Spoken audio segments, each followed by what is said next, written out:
Some of our biggest recruiting months are ahead of us here through this summer. I think we're more than 90% right now. Actually, the good, problem is, we may have to look at how many of these folks that we can accept. So it's a great problem. Under President Trump and Secretary of Defense Hegseth's leadership, we hit our 12-month retention goal 6 months into the year because that's how strong their leadership has been so far.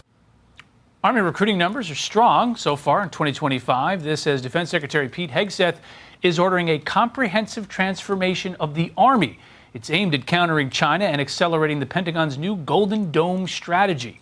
For more, let's bring in the author of The New Rules of War and former U.S. Army officer Sean McFate. Sean, thanks for joining us. Thank you for having me. So this idea that the Secretary is implementing when it comes to the Army, they're trying to get lighter, they're trying to get faster, they're trying to implement more drones, fewer helicopters. Good decision? I think it's a necessary decision. This is a come-too-late decision. The Department of Defense has been growing and growing, so now our DoD budget is larger than the next 9 biggest countries' militaries in the world combined: China, Russia. And we have a lot of legacy systems, really, that were designed for the Soviet Union, still in our arsenal. And I think the Army is finally trying to peel them away. And they're taking the lessons learned from Ukraine, that cheap, adaptive technology like off-the-shelf drones can defeat super expensive, exquisite technology, whether they be Apache helicopters or tanks. I mean, it's incredible. You look at the emergence of drone warfare, the U.S. really putting it on the field in the global war on terror, and now the Ukrainians doing some really fascinating innovation with it, right? That's right. I mean, Ukrainians have shown us that with some cleverness and courage and cunning, you can take something from, off Amazon, use an Xbox controller or an iPad and make your own sort of swarm that can destroy a very, very expensive helicopter, airplane, tank. And also, I would like to say that, game designers had a role in this, by the way. Yeah. You'd be surprised. Like the Call of Duty type thing? Exactly. And so I think the Army is recognizing this and trying to not necessarily get game designers, although that would be pretty cool.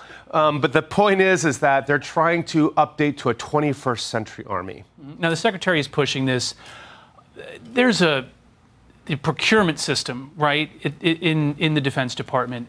Turning that battleship is not quick. It's multiple battleships fused together. The federal acquisition regulation in general is like multiple phone books, for those who remember phone books thick. I don't know what it would take besides a Harry Potter wand to fix that. But I think that Secretary of Defense Hegseth and others in the Trump administration are trying to address this problem. We spend way too much time and we get products that at the end that we don't need or we don't want, such as the M10 Booker tank. So I used to be a paratrooper, and this thing was designed years ago to be thrown out of an airplane and parachute down to the ground to use in modern battle. And what they finally got, the Army finally got, was something that was too heavy to do that.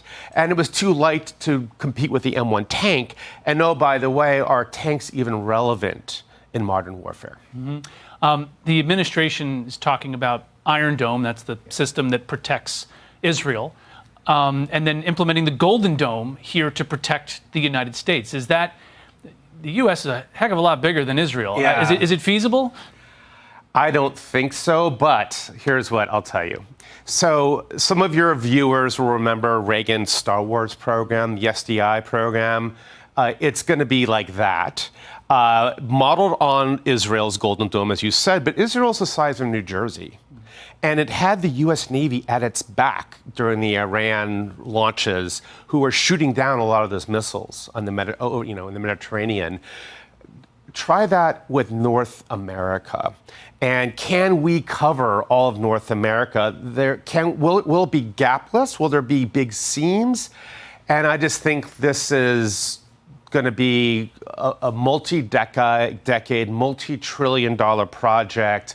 And based on the defense industry's past performance, looking at things like the F-35 fighter jet, which cost $2 trillion, I don't know. Army recruitment is up. Yes. The Army is touting that. What do you think has worked and what do you think will work? What made you raise your hand and say, I want to do this, I want to serve my country? Well, I raised my hand during the Cold War, so it was very a plausible or palpable threat of the Soviet Union, even at the very end.